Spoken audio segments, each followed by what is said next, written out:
Bonjour et bienvenue dans cette suite de vidéos où on aborde l'exercice 4 de notre sujet d'entrée à Polytechnique du Douala. Donc, soit alpha est un réel compris entre 0 et 1 bêta en réel et f une application de R dans lui-même de classe C1 et tel que f rond f égale à alpha x plus bêta. Donc, montrer que f de alpha x plus bêta égale à alpha f de x plus bêta et en déduire que f' de alpha x plus bêta égale à f' de x. Donc là, on va donc montrer la première question. Euh, donc en fait, on a f de alpha x de, on a f de x selon l'énoncé. On a f de x égale à alpha x plus bêta. Ça va en fait dire que si on avait f de g de x, donc ça veut dire que si on remplace x par g de x, on aurait alpha g de x plus bêta. En gros, si on a f de f de x, ça serait égal à f de alpha x plus bêta. Ça, c'est en utilisant cette relation ici. Donc, c'est cette relation qui implique ça. On aurait donc f. On aurait donc là, on voit qu'en fait ici, ça représente notre g de x. Donc, on aurait donc notre alpha f de x plus bêta égale à f de alpha x plus bêta. Donc, on a juste composé par f partout. Donc, je prends cette expression, je prends la première expression, je compose par f partout. Et du coup, pour en déduire ce qu'on a, pour en déduire que f' de x égale à f' de alpha x plus bêta égale à f' de x, ce qu'on fait, bon, on va juste dériver. Donc,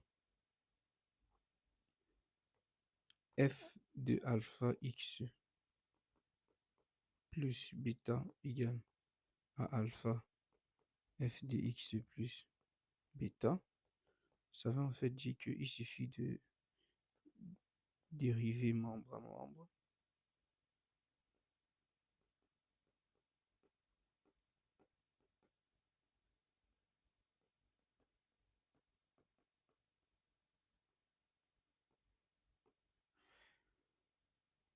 Donc, ça égale à quoi?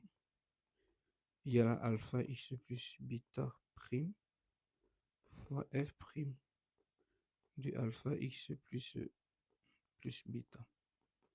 C'est égal à alpha f prime de x plus bêta prime.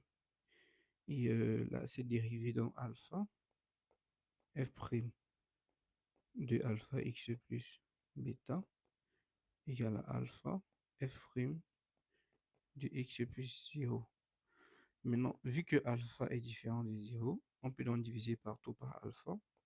On a f prime de alpha x plus bêta égale à f prime de x. Voilà. Donc, voilà ce qu'on demande de démontrer. Et la question suivante, on dit soit UN une suite réelle telle que pour tout entier naturel, UN plus 1 égale à alpha, UN plus bêta, montrant que UN est convergente et que L égale à bêta sur 1 moins alpha, sa limite. En fait, la petite propriété qu'on va rappeler, c'est que si une suite converge, alors toutes ses sous-suites convergent vers la même limite. Supposons que notre suite UN pour tout entier naturel, supposons que UN converge et appelons L sa limite. On a donc la limite, en fait, lorsque n tend vers plus l'infini de un plus 1 égale à la limite lorsque n tend vers plus l'infini de un qui donne la limite lorsque n tend vers plus l'infini, si on veut même de u de n, qui est égal à la limite lorsque n tend vers plus l'infini, même si on veut même de un moins 1, en fait, qui est égal à L. Donc, si la limite d'une suite un vaut L, alors la limite de toutes ces sous-suites vaut L. Du coup, on aura donc, vu que un plus 1 égale à alpha un plus bêta, alors on aura L égale à alpha, L plus E plus bêta. Du coup, on aura L égale à bêta sur 1 moins alpha. Donc, voilà la limite de notre suite un. Par la suite, on nous demande de montrer que f est constante et calculant, que f' est constante et calculant f.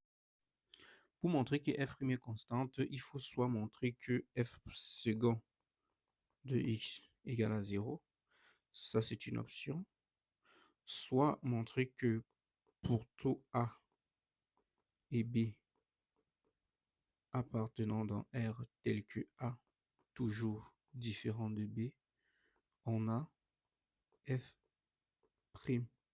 de a est toujours égal à f' de b.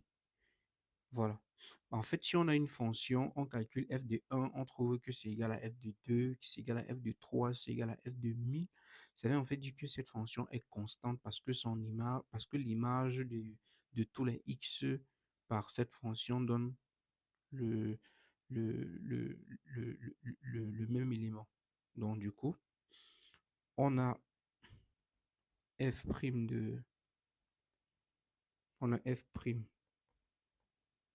de alpha x plus bêta égale à f' de x.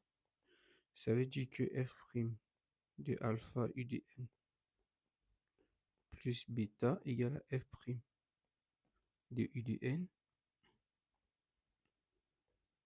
Donc, ça veut dire que f' de u de n plus 1 égale à f' de u de n. Or, u de n plus 1 est toujours différent de u de n. Donc, u de 1 est différent de u de 2, u de 3 est différent de u de 4, u de 4 est différent de u de 5, u de 5 est différent de u de 2 et tout. Voilà. U de n plus 1 est toujours différent de u de n. Pourquoi je dis ça? Parce que u de n plus 1 égale en fait à alpha u de n plus bêta, avec alpha différent de 1, alpha différent de 0 et bêta pris dans R. Voilà. Parce que, oui, si alpha était égal à 0, u de n plus 1 serait égal à bêta. Si alpha était égal à 1, ce serait égal à u de n plus bêta. Et si bêta est égal à 0, ce serait égal à u de n. Donc, on a bien spécifié, l'énoncé dit bien que alpha est dans 0, 1. Donc, alpha n'est ni égal à 0 ni égal à 1. Donc, u de n est totalement différent de u de n plus 1. Ça veut donc dire que f' de x est constant. Donc, f' de x est constant. Si donc f' de x est constant, ça veut en fait dire qu'il existe un couple, je vais dire lambda gamma pris dans R tel que f de x soit égal à lambda x plus gamma. Voilà. Si f de x égale à ça, alors f' de x sera une constante. Du coup, vu qu'on a f de x égale à alpha x plus bêta, ça nous donne ici, pour calculer f de x, on aura lambda facteur de lambda x plus gamma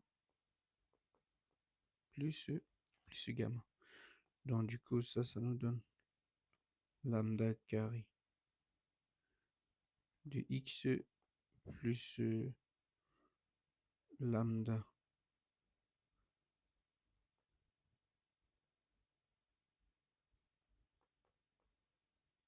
Voilà. Donc ça nous donne ça.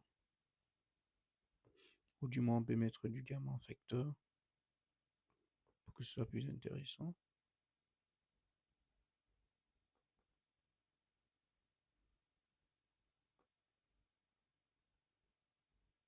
Voilà. Du coup, en fait, par identification, ce qu'on a, c'est qu'on a du alpha x plus bêta égale au lambda carré x plus lambda plus 1 facteur de gamma. Ça veut dire que lambda carré égale à alpha et lambda plus 1 facteur de gamma égale à bêta. Ça veut dire que lambda égale à plus ou moins racine carrée. Bon, en fait, plutôt que de dire plus ou moins, on va dire que si lambda égale à racine carrée de alpha, alors gamma serait égal à bêta sur 1 plus racine carrée de alpha. Si lambda égale à moins racine carrée de alpha, alors gamma serait égal à bêta sur 1 moins racine carrée de alpha. Ça veut en fait dire que f de x qui soit égal à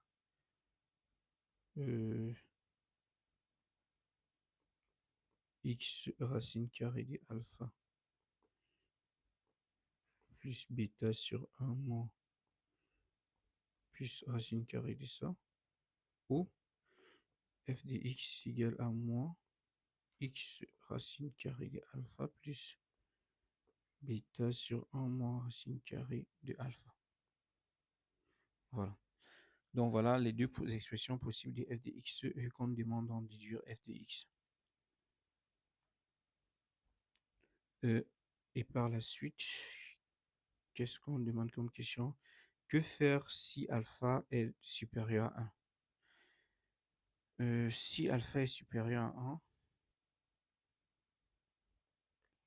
bon, si alpha est supérieur à 1, euh, alors f ne peut pas être constante parce que pour la seule raison que c'est lié à la suite un qui est une fonction de alpha et bêta.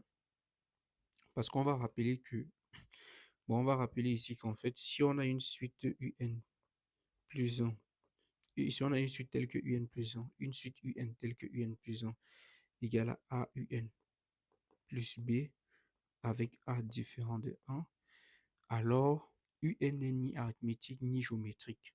Par contre, il existe une suite géométrique Vn de raison A définie par Vn égale à un moins b sur 1 moins a. Bon, on verra ensemble que c'est géométrique parce que si on calcule Vn plus 1, ce serait un plus 1. Un plus 1, c'est a un plus b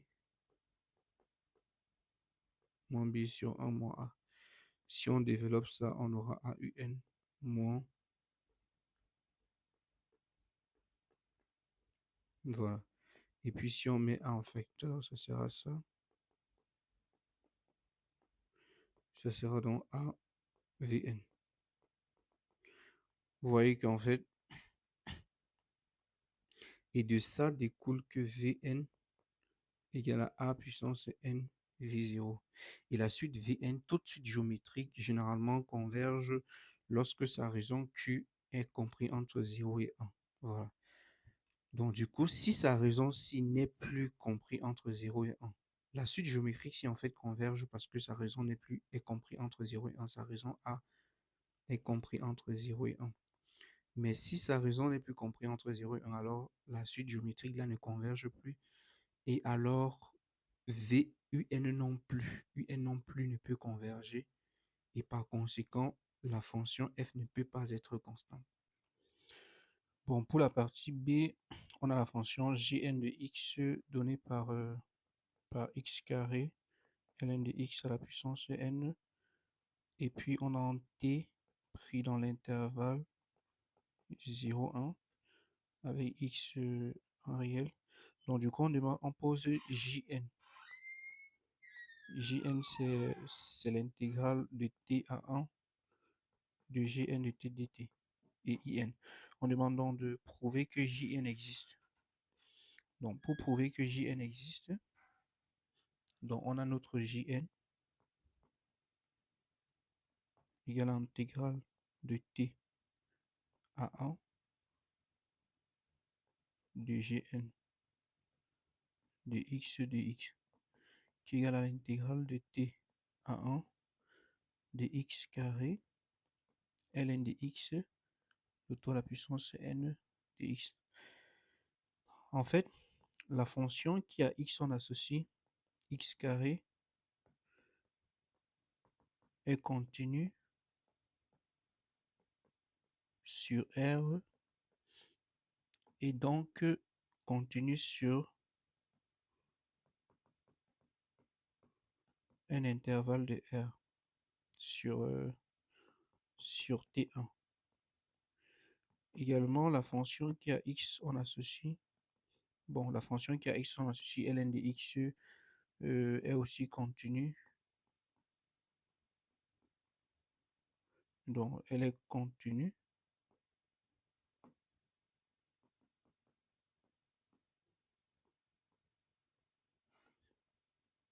sur T1. En fait, car notre T1, notre intervalle T1 est inclus dans R et la fonction L. Donc, du coup, la fonction G, dont la fonction Gn de x est continue sur l'intervalle T1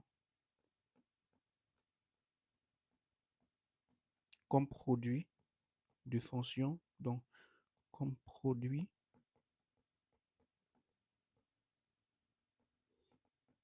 de fonction continue sur l'intervalle T1.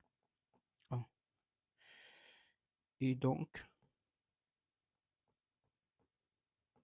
l'intégrale de T à 1 de Gn de x dx existe.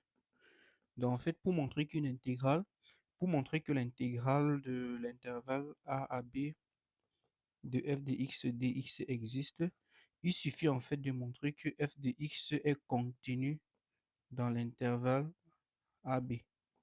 Donc, dès que tu montres que f est continu sur l'intervalle AB, alors l'intégrale de a à b de f de x dx existe. Donc, du coup, pour la question 2, on demande de montrer que la fonction qui a t, on associe in moins jn est une primitive de gn qui s'annule en 0. Donc, du coup, 2, pour montrer cela, on va dire que, bon, on va calculer in moins jn. In moins jn, c'est l'intégrale de 0 à 1 de gn de x dx moins l'intégrale de t. Donc, moins l'intégrale de t à 1 de Gn de x dx, ce qui nous donne l'intégrale de 0 à 1 de Gn de x dx plus l'intégrale de 1 à t de Gn de x dx. On va appliquer chasse, ça fait l'intégrale de 0 à t de Gn de x dx. Donc, on va dire que ceci est la primitive de la fonction f qui s'annule en 0. Donc, ceci est une primitive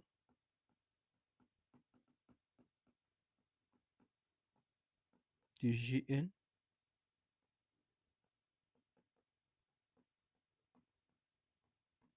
qui s'annule en 0.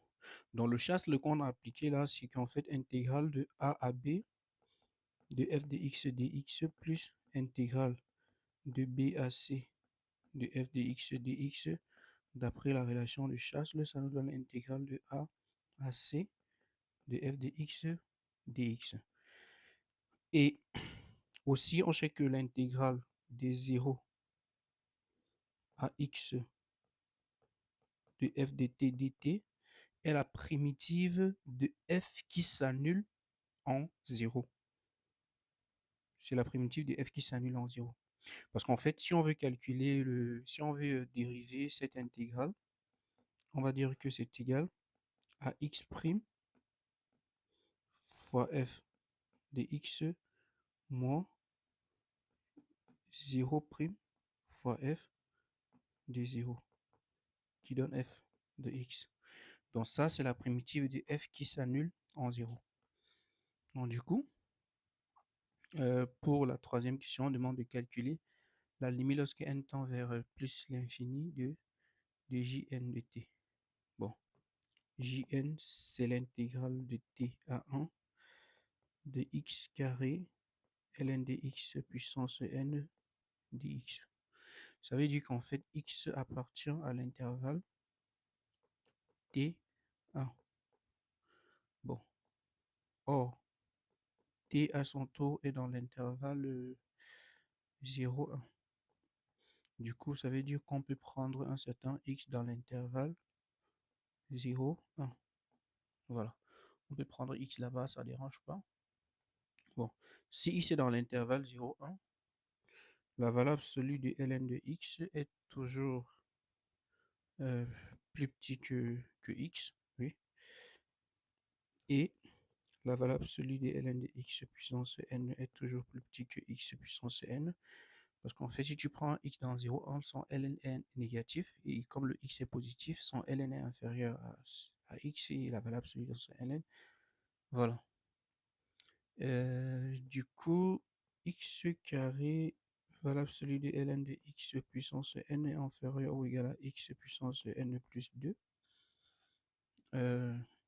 Si on lance l'intégrale, on fait l'intégrale de t à 1 de x carré, valeur absolue de x qui est inférieur à l'intégrale de t à 1 de x puissance n plus 2 dx. Bon, du coup ici, bon, on peut dire que la valeur absolue de l'intégrale de t à 1 de x carré de x carré, on va essayer de minorer ça, ln de x puissance n est inférieur ou égal à intégrale de t à 1 de x carré ln de x.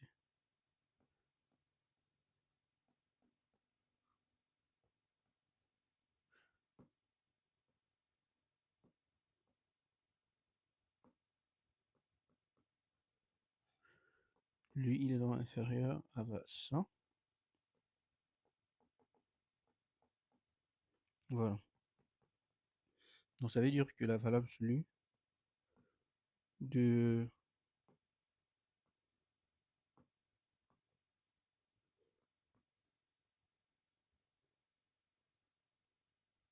Jn de t est inférieur ou égal à l'intégrale de t à 1 de x puissance n plus 1 dx.